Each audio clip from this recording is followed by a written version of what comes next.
Hello everyone. आज हम देखने वाले हैं क्लास 12th के केमिस्ट्री चैप्टर 2 यानी कि सॉल्यूशन का ऑब्जेक्टिव सेशन 2।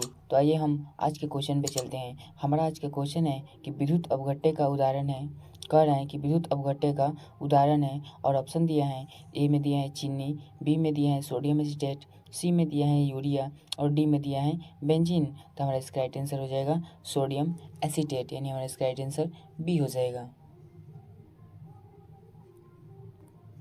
फिर देखते हैं हमारा नेक्स्ट क्वेश्चन क्या है। तो हम नेक्स्ट क्वेश्चन कह रहे हैं कि टेट्राहेड्रल आकृति के लिए त्रिज्या अनुपात है।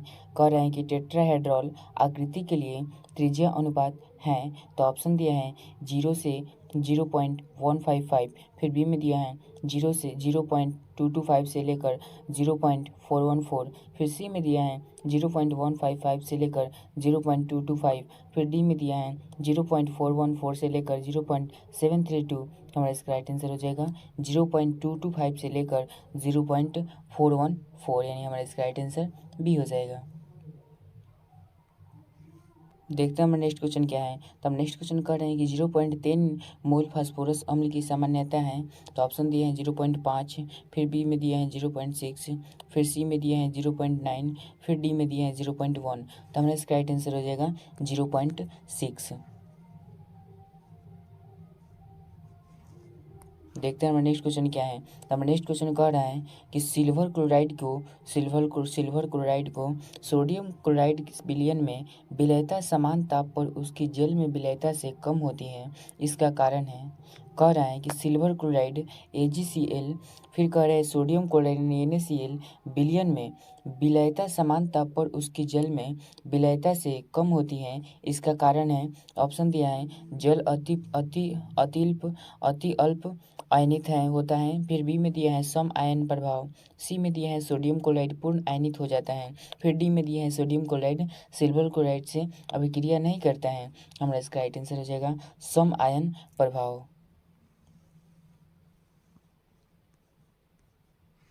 देखते हैं हमारा नेक्स्ट क्वेश्चन क्या है। तो हमारा नेक्स्ट क्वेश्चन कह रहा है कि कौन ताप द्वारा प्रभावित नहीं होता है।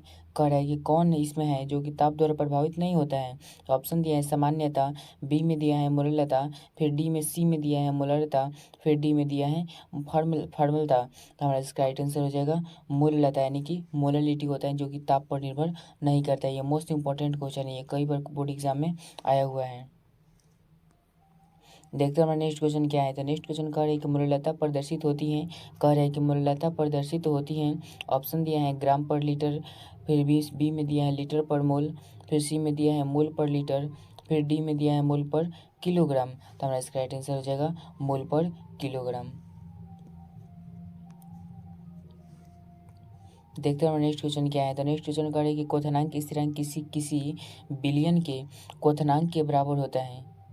किसी बिलियन के क्वथनांक के बराबर होता है जब तनु बिलियन की मोलर सांद्रता होती है। तो ऑप्शन दिया है इकाई, फिर बी में दिया है शून्य, सी में दिया है इकाई से ज़्यादा और डी में दिया है इनमें से कोई नहीं। हमारा इसका राइट आंसर हो जाएगा इकाई।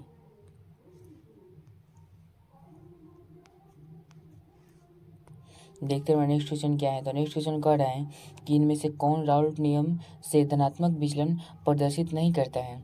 कह रहा है कि इनमें से कौन राउल्ट नियम से धनात्मक विचलन प्रदर्शित नहीं करता है। तो हमारा ऑप्शन दिया है बेंजीन क्लोरोफॉर्म, बी में दिया है बेंजीन एसीटोन, फिर सी में दिया है बेंजीन एथेनॉल, फिर डी में दिया है बेंजीन कार्बन टेट्राक्लोराइड। तो हमारा इसका राइट आंसर हो जाएगा बेंजीन क्लोरोफॉर्म। देखते हैं नेक्स्ट क्वेश्चन क्या है। तो नेक्स्ट क्वेश्चन कह रहे हैं कि प्रसारण दाब ज्ञात करने की सबसे अच्छी विधि है। कह रहे हैं कि प्रसारण दाब ज्ञात करने की सबसे अच्छी विधि है। ऑप्शन दिया है मोरसेट 21971, फ्रेजर फैटॉट, फिर बी में दिया है प्रेफर फॉर टू, ये प्रेफर होता है PRE होता है यहाँ पर, ठीक है, प्रेफर फॉर टू, फिर सी में दिया है बर्कले हर्टले, फिर डी में दिया है इनमें से कोई नहीं। तो हमारा इसका राइट आंसर हो जाएगा बर्कले एवं हर्टले विधि। इसमें होता है कि सबसे अच्छी विधि होती है प्रसारण दाब ज्ञात करने की, बर्कले एवं हर्टले।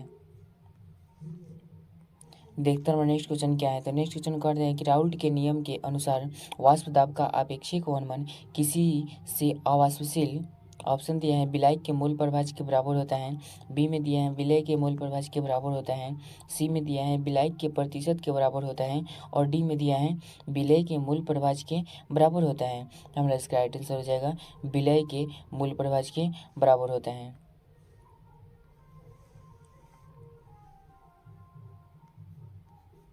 यहाँ पर मूल प्रतिशत है, विलय के मूल प्रतिशत के बराबर होता है। ठीक है, फिर देखते हैं हमारा नेक्स्ट क्वेश्चन क्या है। तो नेक्स्ट क्वेश्चन कह रहा है कि किसी तनु बिलियन के अपेक्षिक वाष्प घनत्व अवनमन 0.2 है तो उस बिलियन में विलय का मूल प्रभाज है। किसी तनु बिलियन के अपेक्षिक वाष्प घनत्व अवनमन 0.2 है तो उस बिलियन में विलय का मूल प्रभाज है। ऑप्शन दिया है 0.8, बी में दिया है 0.5, सी में दिया है 0.3, फिर डी में दिया है 0.2। हमारा इसका राइट आंसर हो जाएगा 0.2। देखते हैं हमारा नेक्स्ट क्वेश्चन क्या है। तो नेक्स्ट क्वेश्चन कह रहा है कि ए बी सी तथा डी के समतुलोत्तर सममूलर जलीय विलयन के क्वथनांक का क्रम C less than B less than A less than D हमारा है तो उसके हिमांक का क्रम होगा, हमारा क्वेश्चन कर रहे हैं कि ए बी सी तथा डी के सममूलर जलीय विलयन के क्वथनांक का क्रम C less than B less than A less than D है तो उसके हिमांक का क्रम होगा।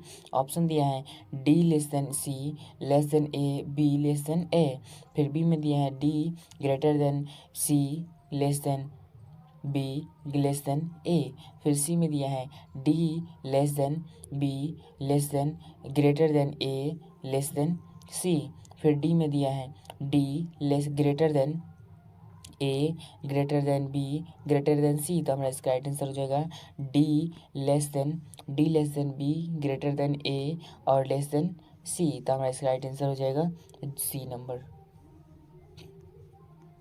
देखते हैं हमारा नेक्स्ट क्वेश्चन क्या है। तो नेक्स्ट क्वेश्चन कह रहा है कि HCl एवं H2O के स्थिर क्वथी मिश्रण में होता है।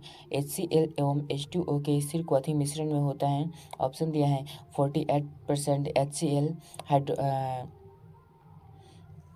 फिर बी में दिया है वो 22.2% HCl, फिर डी में दिया है सी में दिया है 36% HCl, फिर डी में दिया है फिर से 20.2% HCl। हमारा इसका राइट आंसर हो जाएगा 20.2% HCl। फिर देखते हैं हमारा नेक्स्ट क्वेश्चन क्या है। हमारा नेक्स्ट क्वेश्चन करें कि प्रसरण दाब की इकाई है, तो ऑप्शन दिया है MEB, बी में दिया है कैलोरी, सी में दिया है सेंटीमीटर पर सेकेंड, फिर डी में दिया है ATM। हमारा इसका राइट आंसर हो जाएगा ATM का फुल फॉर्म होता है एटमॉस्फेरिक।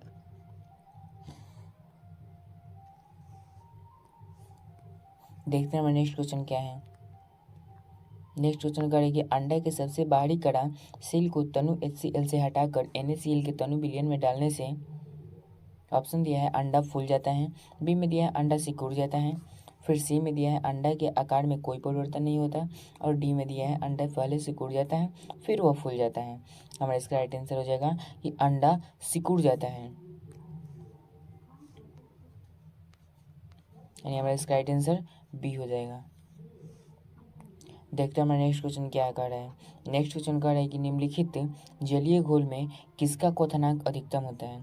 कह रहा है कि निम्नलिखित जलीय घोल में किसका क्वथनांक अधिकतम होता है। तो हमारा ऑप्शन दिया है 1.0 मोल NaOH यानी सोडियम हाइड्रोक्साइड, फिर बी में दिया है 1.0 मोल Na2SO4, फिर सी में दिया है 1.0 मोल NH4NO3, फिर डी में दिया है 1.0 मोल AKNO3। तो हमारा इसका राइट आंसर हो जाएगा बी नंबर, यानी कि 1.0 मोल Na2SO4।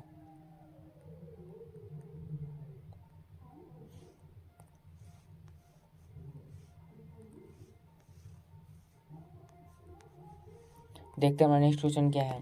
तो नेक्स्ट क्वेश्चन कह रहे हैं कि 1 बिलियन के हिमांक में अवनमन की समय साम्य अवस्था इनमें होती है।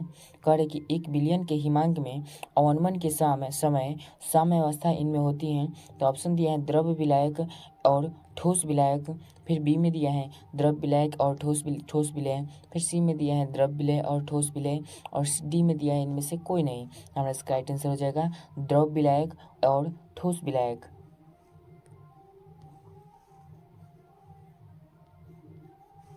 देखते हैं हमारा नेक्स्ट क्वेश्चन क्या है। तो नेक्स्ट क्वेश्चन कह रहा है कि अनुचुंबकीय यौगिक में इलेक्ट्रॉन होते हैं, यानी कि पैरामैग्नेटिक कंपाउंड में इलेक्ट्रॉन होते हैं। तो इसका राइट आंसर हो जाएगा अनपेयर्ड, यानी कि अयुग्मित होता है।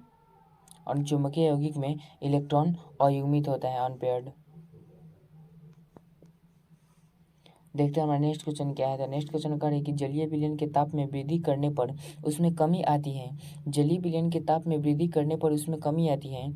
ऑप्शन दिया है मोलरता बढ़ने में, फिर बी में दिया है मोलरता घटने में, फिर सी में दिया है मोल अंश बढ़ने में, और डी में दिया है W/W% बढ़ने में। तो हमारा इसका राइट आंसर हो जाएगा मोलरता बढ़ने में। देखते हैं हमारा नेक्स्ट क्वेश्चन क्या है। तो नेक्स्ट क्वेश्चन कह रही है कि 25 डिग्री सेल्सियस पर किसमें 0.1 मोल विलयन का प्रसरण दाब उच्चतम होगा। तो ऑप्शन दिया है कैल्शियम क्लोराइड, फिर बी में दिया है पोटेशियम क्लोराइड, फिर सी में दिया है ग्लूकोज, फिर डी में दिया है यूरिया। तो हमारा इसका राइट आंसर हो जाएगा कैल्शियम क्लोराइड।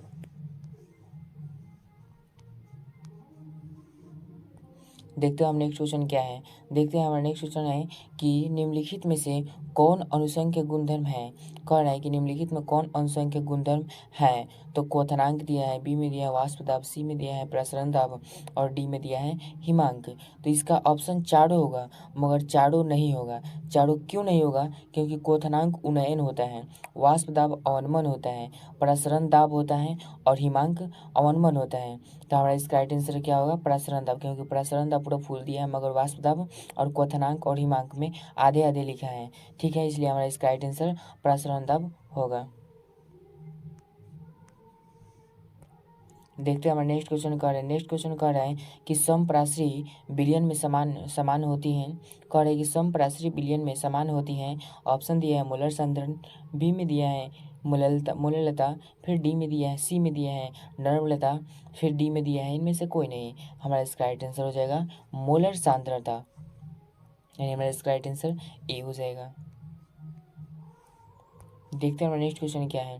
तो नेक्स्ट क्वेश्चन कह रहा है कि बिलियन में संगणित होने वाले विलय के लिए 1/2 गुणक होता है। कह रहे हैं कि बिलियन में संगणित होने वाले विलय के लिए 1/2 गुणक होता है। ऑप्शन दिया है 0, बी में दिया है 1 से अधिक, फिर सी में दिया है 1 से कम, और डी में देखते हैं क्या है दिया है। हमारा डी में दिया है 1.0। तो हमारा इसका राइट आंसर हो जाएगा क्या? 1 से कम, यानी हमारा इसका राइट आंसर सी हो जाएगा।